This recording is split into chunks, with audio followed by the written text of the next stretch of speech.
Hi friends, active voice and passive voice. ചില ആളുകൾക്കെങ്കിലും കൺഫ്യൂഷനുള്ള ഒന്നാണ് active voice and passive voice. എന്താണ് active voice, എന്താണ് passive voice? ഇതാണ് നമ്മളിന്ന് ഡിസ്കസ് ചെയ്യുന്നത്. സാധാരണ നമ്മുടെ സംസാരങ്ങളിലൊക്കെ നമ്മുടെ മലയാളത്തിലാണെങ്കിലും ഇംഗ്ലീഷിലാണെങ്കിലുമൊക്കെ നമ്മൾ ഉപയോഗിക്കുന്ന കാര്യങ്ങൾ തന്നെയാണ് ആക്റ്റീവ് വോയിസ്, പാസീവ് വോയിസ് എന്നത്. പക്ഷേ ആക്റ്റീവ് വോയിസ് ആണോ പാസീവ് വോയിസ് ആണോ എന്ന് അറിഞ്ഞുകൊണ്ടായിരിക്കില്ല പലപ്പോഴും നമ്മൾ സംസാരിക്കുന്നത് എന്ന് മാത്രം. ഉദാഹരണത്തിന്, രാമൻ രാവണനെ സഹായിക്കുന്നു, ബാബു ബിബുവിനെ സഹായിക്കുന്നു. റൈറ്റ്? ഇത് നമ്മൾ സാധാരണ പറയാറുണ്ട്. അപ്പോൾ ആരാണ് സഹായിക്കുന്നത്? രാമനാണ്, അതല്ലെങ്കിൽ ബാബുവാണ് സഹായിക്കുന്നത്. ഈ കാര്യം തന്നെ നമുക്ക് സഹായം ലഭിക്കുന്നയാൾക്ക് ഇമ്പോർട്ടൻസ് കൊടുത്ത് പറയണം. അങ്ങനെ പറയേണ്ടി വരുമ്പോഴാണ് നമ്മൾ പാസീവ് വോയിസ് എന്ന് പറയുന്നത്. അതല്ലെങ്കിൽ അങ്ങനെ പറയേണ്ടി വരുന്ന സന്ദർഭത്തിൽ നമ്മൾ ഉപയോഗിക്കുന്ന സെൻറ്റൻസുകളാണ് പാസീവ് വോയിസ്. അപ്പോൾ സെൻറ്റൻസിൻ്റെ സ്ട്രക്ചറിൽ ചെറിയ മാറ്റം ഉണ്ടാവും. എങ്ങനെയായിരിക്കും നമ്മൾ മലയാളത്തിൽ പറയുന്നത്? ബാബു ബിബുവിനെ സഹായിക്കുന്നു, അതല്ലെങ്കിൽ രാമൻ രാവണനെ സഹായിക്കുന്നു, നീതു ഗീതുവിനെ സഹായിക്കുന്നു. ഇങ്ങനെയാണ് നമ്മൾ സാധാരണ പറയാറുള്ളത്. ഇനി ഗീതു സഹായം ലഭിക്കുന്നയാളാണ്, അപ്പോൾ ഗീതുവിന് ഇമ്പോർട്ടൻസ് കൊടുത്തുകൊണ്ടാണ്, അതല്ലെങ്കിൽ രാവണന് ബിബുവിന് ഇമ്പോർട്ടൻസ് കൊടുത്തുകൊണ്ടാണ് നമുക്ക് പറയേണ്ടത്. അപ്പോൾ എങ്ങനെയായിരിക്കും പറയുന്നത്? ബിബു സഹായിക്കപ്പെടുന്നു, ഗീതു സഹായിക്കപ്പെടുന്നു, അതല്ലെങ്കിൽ രാവണൻ സഹായിക്കപ്പെടുന്നു. ഇങ്ങനെ ആയിരിക്കും നമ്മൾ പറയുന്നത്. ഇനി അവസാനത്തിൽ നമുക്ക് വേണമെങ്കിൽ ചെയ്തയാളെ ചേർക്കാം, അതല്ലെങ്കിൽ പറയാതിരിക്കാം, രണ്ടും ചെയ്യാം. എങ്ങനെയാണെങ്കിലും രണ്ടാമത് നമ്മൾ പറഞ്ഞ ഈ സ്ട്രക്ചറിനെയാണ് പാസീവ് വോയിസ് എന്ന് പറയുന്നത്. So Raman helps Ravana, Rama helps Ravana, Babu helps Bibu, Neethu helps Geethu. ഇങ്ങനെയുള്ള സെൻറ്റൻസുകളെ നമ്മൾ ഈ പറഞ്ഞതുപോലെ ചേഞ്ച് വരുത്തുമ്പോൾ സ്വാഭാവികമായും ചെറിയ ഒരു സ്ട്രക്ചറൽ ചേഞ്ച് ഇംഗ്ലീഷിലും വരും. ഗീതു സഹായിക്കപ്പെടുന്നു എന്നാണല്ലോ നമ്മൾ പറഞ്ഞിരിക്കുന്നത്, അതല്ലെങ്കിൽ രാവണൻ സഹായിക്കപ്പെടുന്നു എന്നാണ് പറഞ്ഞിരിക്കുന്നത്.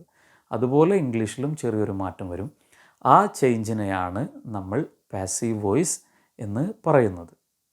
സോ ചെയ്യുന്നു, പറയുന്നു, സഹായിക്കുന്നു, തിരഞ്ഞെടുക്കുന്നു, ഇങ്ങനെയൊക്കെയുള്ള വേർബ് ഫോമിനെ നമ്മൾ ചെയ്യപ്പെടുന്നു, അതല്ലെങ്കിൽ സഹായിക്കപ്പെടുന്നു, തിരഞ്ഞെടുക്കപ്പെടുന്നു എന്ന ഒരു സ്ട്രക്ചറിലേക്ക് മാറ്റുകയാണ് ചെയ്യുന്നത്. ഇംഗ്ലീഷിൽ ഒരുപാട് ടെൻസുകളുണ്ട്. ടെൻസ് ബേസ് ചെയ്തുകൊണ്ടാണ് നമ്മൾ പലപ്പോഴും ആക്റ്റീവ് വോയിസും പാസീവ് വോയിസും ഒക്കെ പറയാറുള്ളത്. അപ്പോൾ നമുക്ക് എല്ലാ ടെൻസുകളിലും ഓൾമോസ്റ്റ് പാസീവ് വോയിസ് പറയാൻ സാധിക്കും. സിമ്പിൾ പ്രസൻ്റ് ആണല്ലോ. സാധാരണയായി നമ്മൾ ഏറ്റവും കൂടുതൽ ഉപയോഗിക്കുന്നത് സിമ്പിൾ പ്രസൻ്റ് ആണ് സംസാരിക്കാനൊക്കെ വേണ്ടിയിട്ട്. അപ്പോൾ നമ്മൾ അതിൽ തന്നെ എങ്ങനെയാണ് പാസീവ് വോയിസ് പറയുന്നത് എന്നാണ് ആദ്യം നോക്കുന്നത്. റൈറ്റ്? ഫോർ എക്സാമ്പിൾ, നമുക്ക് ബാബു ഹെൽപ്സ് ബിബു, അതല്ലെങ്കിൽ രാമ ഹെൽപ്സ് രാവണ എന്ന സെൻറ്റൻസ് തന്നെ നോക്കാം. Rama helps Ravana, Babu helps Bibu, Neethu helps Geethu. ഈ സെൻറ്റൻസുകളെ നമ്മൾ ചേഞ്ച് ചെയ്യുമ്പോൾ ആദ്യമായി നമ്മൾ എന്തായിരിക്കും ചെയ്യേണ്ടത്? ഇതിലെ റിസൾട്ട് കിട്ടുന്നയാൾക്ക് രാമൻ സഹായിക്കുന്നത് രാവണനെയാണ്, രാമു സഹായിക്കുന്നത് കോമുവിനെയാണ്, ബാബു സഹായിക്കുന്നത് ബിബുവിനെയാണ്. അപ്പോൾ നമുക്ക് ആദ്യം ഇമ്പോർട്ടൻസ് കൊടുത്ത് പറയേണ്ടത് അവസാനം വന്നവരെയാണ്. അവസാനം വന്നവർ മീൻസ് ഇതിലെ ഒബ്ജക്റ്റിനെയാണ്. അപ്പോൾ നമ്മൾ ആദ്യം എന്ത് ചെയ്യുന്നു? സെൻറ്റൻസ് ഉണ്ടാക്കാൻ വേണ്ടി ഒബ്ജക്റ്റിനെ ആദ്യ ഭാഗത്തേക്ക് കൊണ്ടുവരുന്നു. സോ ആരായിരിക്കും? രാമ ഹെൽപ്സ് രാവണ എന്നതിൽ രാവണ, അതുപോലെ ബാബു ഹെൽപ്സ് ബിബു എന്നതിൽ ബിബു, അതുപോലെ നീതു ഹെൽപ്സ് ഗീതു എന്നതിൽ ഗീതു. സോ ഗീതുവിനെ നമ്മൾ ആദ്യം പറയുന്നു, ഗീതു. ഇനി ഗീതു സഹായിക്കപ്പെടുന്നു എന്നാണ് നമുക്ക് പറയേണ്ടത്. സോ സിമ്പിൾ പ്രസൻറ്റ് ടെൻസ് ആയതുകൊണ്ട് നമ്മൾ അതിൽ ഗീതു എന്നതിന് ശേഷം ഇസ് എന്ന ഓക്സിലറി വേർബ് ഉപയോഗിക്കുന്നു. ഗീതു ഈസ് എന്നതിന് ശേഷം സഹായിക്കപ്പെടുന്നു എന്നാണ് നമ്മൾ പറയുന്നത്. അതുകൊണ്ട് തന്നെ വേർബിൻ്റെ പാസ്റ്റ് പാർട്ടിസിപ്പിൾ ഫോമാണ് പാസീവ് വോയിസിൽ നമ്മൾ ഉപയോഗിക്കുന്നത്. പാസീവ് വോയിസിൽ എല്ലായിടത്തും നമ്മൾ വേർബിൻ്റെ പാസ്റ്റ് പാർട്ടിസിപ്പിൾ ഫോമാണ് ഉപയോഗിക്കുക. ഏതാണ് വേർബിൻ്റെ past participle form? Help, helps, helped, helped. നമ്മൾ നീതു ഹെൽപ്സ് എന്ന് പറഞ്ഞല്ലോ, അതിനു പകരം ഇവിടെ Geethu is helped, Geethu is helped, Geethu is helped. Ravana is helped. Rama helps Ravana എന്നത് രാവണ ഈസ് ഹെൽപ്ഡ്. അപ്പോൾ ഇതിനെങ്ങനെയാണ് നമ്മൾ അർത്ഥം പറയുന്നത്? നമുക്ക് നോക്കാം. അതിൽ ഈസാണ് വന്നിരിക്കുന്നത്. അപ്പോൾ നമുക്ക് മനസ്സിലാക്കാം ഇതൊരു സിമ്പിൾ പ്രസൻറ്റ് ടെൻസിൽ പറഞ്ഞ കാര്യമാണെന്ന്. ഈസിൻ്റെ ശേഷം നമ്മൾ സാധാരണ നേരത്തെയൊക്കെ ആക്റ്റീവ് വോയിസിൽ ING അതല്ലെങ്കിൽ പ്രസൻറ്റ് പാർട്ടിസിപ്പിൾ ഫോമാണ് ഉപയോഗിച്ചിരുന്നത്. കണ്ടിന്യൂയിറ്റിയെ കാണിക്കാൻ വേണ്ടി കണ്ടിന്യൂസ് ടെൻസിലാണ് നമ്മൾ ഈസ് ഉപയോഗിച്ചിരുന്നത്. അതേസമയത്ത് പാസീവ് വോയിസിലേക്ക് വന്നപ്പോൾ ഈസിന് ശേഷം ING ഫോമല്ല, അവിടെ ED ചേർത്തുകൊണ്ട് പാസ്റ്റ് പാർട്ടിസിപ്പിൾ ഫോമാണ് നമ്മൾ ഉണ്ടാക്കിയിരിക്കുന്നത്. ED ചേർത്തോ അതല്ലെങ്കിൽ സാധാരണ ഇറഗുലർ വേർബ്സിൻ്റെ പാസ്റ്റ് പാർട്ടിസിപ്പിൾ ഫോം വരാറുണ്ടല്ലോ. അപ്പോൾ ഈ പാസ്റ്റ് പാർട്ടിസിപ്പിൾ ഫോം V3 എന്ന് പറയുന്ന ഈ രൂപമാണ് നമ്മളിതിൽ ഉപയോഗിച്ചിരിക്കുന്നത്. So Ravana is helped, Ravana is helped.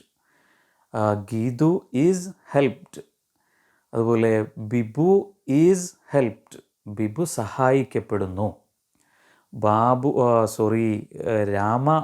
Ravana സഹായിക്കപ്പെടുന്നു. അതുപോലെ ഗീതു സഹായിക്കപ്പെടുന്നു. ഇങ്ങനെയാണ് പറയുന്നത്. ഇനി നമുക്ക് വേണമെങ്കിൽ സബ്ജക്റ്റിനെ പറയാം. അപ്പോൾ എന്ത് ചേർക്കും? സബ്ജക്റ്റിന് മുമ്പ് ബൈ എന്ന് ചേർക്കും. So Ravana is helped by Rama, Geethu is helped by Neethu, Bibu is helped by Babu. Right? സബ്ജക്റ്റിനെ പറയണം എന്ന് നിർബന്ധമില്ല. ഉദാഹരണത്തിന് നമ്മൾ പറയുകയാണ് we elect him as our leader. We elect him as our leader. നമ്മുടെ ലീഡറായിട്ട് അദ്ദേഹത്തെ നമ്മൾ തിരഞ്ഞെടുക്കുകയാണ്, അവനെ തിരഞ്ഞെടുക്കുകയാണ് നമ്മൾ. സോ എങ്ങനെ പറയാം? ഹിം എന്നത് ഹി എന്നതിൻ്റെ മറ്റൊരു രൂപമാണല്ലോ. അദ്ദേഹത്തെ എന്ന് പറയാൻ വേണ്ടി നമ്മളത് ഹിം എന്നാക്കി. സോ ആരെയാണ് ലീഡറായി തിരഞ്ഞെടുത്തത്? അദ്ദേഹത്തെയാണ്. സോ അദ്ദേഹത്തെ നമുക്ക് മുന്നിലേക്ക് കൊണ്ടുവരാം. He is elected, he is elected as our leader, he is elected as our leader. He is elected, അദ്ദേഹം തിരഞ്ഞെടുക്കപ്പെടുന്നു എന്നാണ് അതിൻ്റെ direct meaning. He is elected, he is electing എന്നല്ല, അർത്ഥം മാറും. അത് ആക്റ്റീവ് വോയിസിലേക്ക് തിരിച്ചു പോവും. പകരം he is elected as our leader. Right? നമുക്ക് മറ്റൊരു ഉദാഹരണം കൂടെ നോക്കാം. They kill many people in war. They kill many people in war. യുദ്ധത്തിൽ അവർ ഒരുപാട് ആളുകളെ കൊല്ലുന്നു. റൈറ്റ്? നമുക്കെങ്ങനെ അത് പാസീവിലേക്ക് മാറ്റാം? Many people R. ഒരുപാട് ആളുകളുള്ളത് കൊണ്ട് നമ്മൾ ആർ എന്നുപയോഗിക്കുന്നു. ഒബ്ജക്റ്റാണിത് മെനി പീപ്പിൾ എന്നത്, അല്ലേ? നമ്മൾ നേരത്തെ പറഞ്ഞു സബ്ജക്റ്റായിട്ട് പറഞ്ഞത് ദേ എന്നതാണ്. അതേസമയത്ത് ഒബ്ജക്റ്റായി വരുമ്പോൾ മെനി പീപ്പിൾ എന്നതാണ്. So many people are killed in war. Many people are killed in war by them എന്ന് വേണമെങ്കിൽ പറയാം, അതല്ലെങ്കിൽ ഒഴിവാക്കാം. അത് പറയണമെന്നില്ല, അതാണ് ആ വാക്കിൻ്റെ ഒരു beauty. Many people are killed in war, many people are killed in war. Okay, മനസ്സിലായി കാണുമല്ലോ. സോ ഇങ്ങനെയാണ് object plus is or are plus past participle form of verb. Right?